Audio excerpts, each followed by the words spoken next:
The cannabis plant grows almost anywhere. It is found in Asia, China, Malaysia. It's found in the Middle East, it's found in Africa, and it also grows, of course, in Europe and the US. It is used by hundreds of millions of people for the changes it causes in our thoughts, in our behavior, in our feeling. Unfortunately, it is certainly a dangerous drug. It can cause tolerance, it can cause addiction in some cases. Luckily, addiction caused by cannabis is not as potent as that of cocaine and heroin and can be treated relatively with ease. Until quite recently, actually, until the mid-60s, the active constituent was not known. We identified a compound, tetrahydrocannabinol, THC, which is the only one that causes these changes. For many years it was unknown whether these changes are just a non-specific action of THC, but in the mid-80s it was found that there is a receptor in the brain that is acted upon by THC and starts a cascade of reactions which causes the changes that we identify as high. But how come that the brain has a receptor for a plant constituent? After all, our brain doesn't have a receptor for every plant constituent, actually doesn't have a receptor for any plant constituent.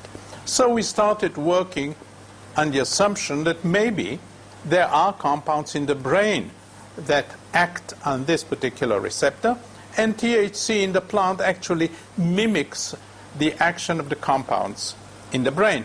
Indeed, about 10-15 years ago, we were able to isolate two compounds. One we called anandamide, and the other is known as 2-AG, that stimulate, that bind to this particular receptor, and they start a cascade of reactions that we identify as high. Why do we have that system of receptor, endogenous cannabinoids? Why? I mean, just in order to cause high? No. This is a very important physiological system which is involved in a large number of physiological reactions and in large number of therapeutic reactions. For example, anandamide and 2-AG are involved in neuroprotection. When we have a brain trauma, for example, the brain tries to reduce the damage by overproducing, if you wish, these compounds which lower the damage. They are also involved in anxiety. It is involved in sleep.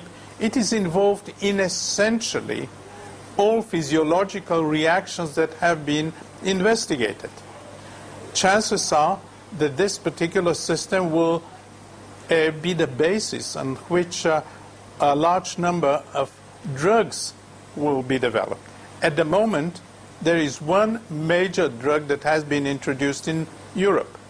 A company produced an antagonist to the cannabinoid system, and they use it in order to reduce the appetite and also to enhance metabolism of fats so that ultimately we see an effect on obesity, an effect on all these diseases that are associated with obesity. Many other companies are working on many different aspects of cannabinoids, for example, inflammation, neurological diseases, maybe Alzheimer, and I assume that within the next 10 years we shall have a whole array of new drugs, as many companies are at present working on all these aspects.